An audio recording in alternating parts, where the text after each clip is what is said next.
50 years ago, the average beat cop in America carried nothing more than a trusty revolver on his hip and perhaps a shotgun inside his patrol car. Today, American police officers are armed with a variety of lethal and non-lethal weapons on their person, and it's not uncommon to find not just a shotgun inside their patrol vehicle, but a military-grade carbine and body armor. To many, today's police officer is in some ways just as armed as an American soldier in an active combat zone, but is that true? Today we're going to take a look at U.S. police versus the U.S. military and determine who is more heavily armed. If you travel around the world, you'll rarely run into police as heavily armed as officers in the United States. While many nations have had the same internal problems that America has, the United States is almost unique in the sheer amount of firepower available to its police departments, and in the last few years, displays of American police firepower have drawn stark comparisons to Chinese crackdowns by military police in the 70s and 80s. But where does this firepower come from, and is it truly necessary? Back in the early 80s, the United States launched its famous war on drugs, and while its effectiveness is extremely debatable today, the war's proponents noted that in order to successfully combat heavily armed drug cartels, American police forces needed to up their firepower. While in select situations this might have been true, the reality is that the United States has seen a steady decline in violent crime that extends to this day. But even so, specialized SWAT units within major cities were designed for the role of carrying greater firepower than the average beat officer. To achieve this end, the U.S. government set up the Department of Defense Excess Property Program, also known as the 1033 program, which solved the problem of making more firepower available to police departments in need, while also eliminating surplus military equipment that the Department of Defense no longer had a use for. In 1990, the program went into effect as part of the National Defense Authorization Act and allowed the Pentagon to transfer military equipment to police departments only if it was suitable in counter-drug activities. Initial grants totaled $1 million in 1990 for military equipment needed by big city police departments facing dangerous drug violence. But by 2013, the program would be giving out $450 million in grants every year. With no serious rise in violent crime, how could the dramatic increase in military equipment made available to police departments be justified? We'll answer that question. But first, we need to evaluate why the program was started in the first place. With the war on drugs in full force, cartels operating inside of the U.S. began to protect their operations with more heavily armed thugs. Violent crime may have been in decline around the nation, but drug cartels and their vast networks did represent a very serious threat that often could not be met by rank-and-file police officers. In response to increasing threats, SWAT teams, Special Weapons and Tactics officers, were established at every major police department, but they soon requested better equipment so they could level the playing field against heavily armed cartel operatives. With the passing of the 1033 program, SWAT teams in major cities finally had the answer to their problems, and soon they were being armed with military-grade armor, vehicles, and weapons.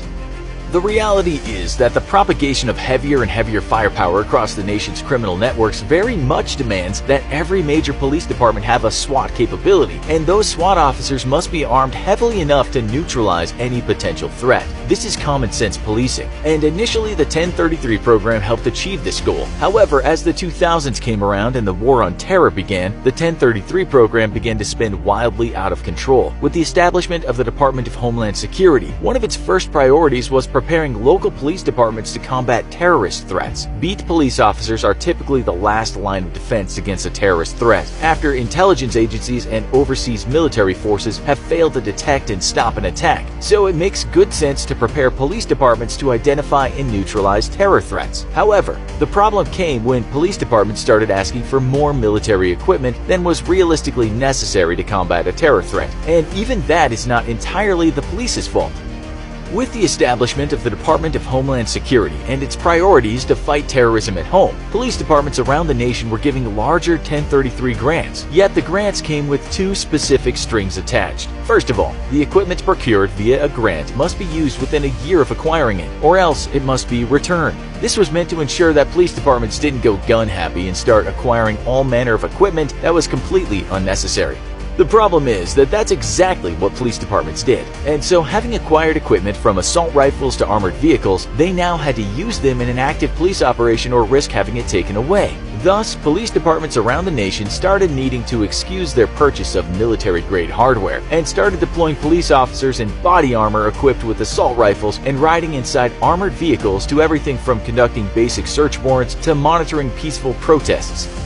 Equipment that was originally meant to be used only in extreme emergencies against heavily armed criminals was now being integrated into routine police work, because if it wasn't, then the police department would lose all that equipment a year after its purchase.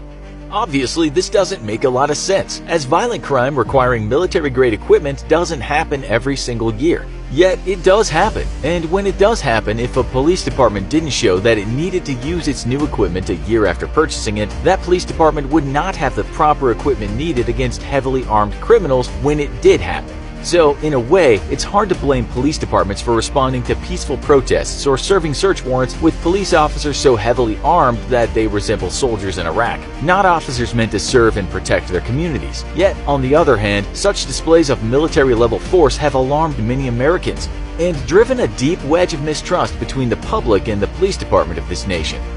Another factor of the 1033 program which served to worsen the situation is the fact that, as with most federal grants, if the money is not used when it's awarded, then next year the police department could expect to receive less money. This encourages police departments to stock up when they can, lest they not have the funds needed when real problems arise. This stockpiling of military equipment then needs to be justified, and so we come back to our first problem, as police departments then begin deploying officers that are more and more heavily armed. Lastly, the Department of Defense itself is largely to blame for the heavily armed state of American police departments. As the wars in Iraq and Afghanistan wound down, the DoD was left with a huge amount of surplus military equipment and nothing to do with it. This equipment represented billions of dollars of military hardware that no longer served a purpose and was not needed. Everything from tear gas to M4 assault rifles, body armor, and armored vehicles. One handy way to recoup part of its losses was for the DoD to transfer the equipment to the Department of Homeland Defense, which would make it available for police forces through the 1033 program. Purchased with federal money, this would reimburse the DoD some of its expenses for the equipment and was generally seen as a far better outcome than simply warehousing it or destroying it. This lasted for years and only came to a stop in 2015 when President Barack Obama ordered an end to the DoD's transfer of military equipment, warning the department that it would need to find another way to handle its war surpluses. Unfortunately, by then, billions of dollars worth of equipment had already made its way to the hands of the police departments around the nation, and as we've learned today, all those departments would need to justify those purchases by using them within a year of acquiring. The deeply troubled 1033 program is the reason why a small Colorado town of 300 has a police department equipped with a mine-resistant ambush-protected armored vehicle, and why all across the nation officers have been executing arrest and search warrants while as heavily armed as American infantrymen. Proponents of the program argue that police departments need the ability to respond to heavily armed criminals, and this is in fact true. Yet the daily use of this equipment to carry out routine tasks, which have for decades been done with lightly armed officers, has done much to make the public mistrustful of its police forces. Instead of having specialized units within a department such as SWAT officers who can respond to heavily armed threats with the proper equipment, police departments are now routinely outfitting their officers in military-grade equipment to do tasks which in the past required only a normal beat officer's daily equipment. This has only served to worsen the relationships between police departments and the public they are meant to serve, and there's no doubt that there's zero need for armored vehicles to respond to a peaceful protest. Do you think police officers need more or less military-grade equipment? Let us know in the comments, and as always, if you enjoyed this video, don't forget to like, share, and subscribe for more great content.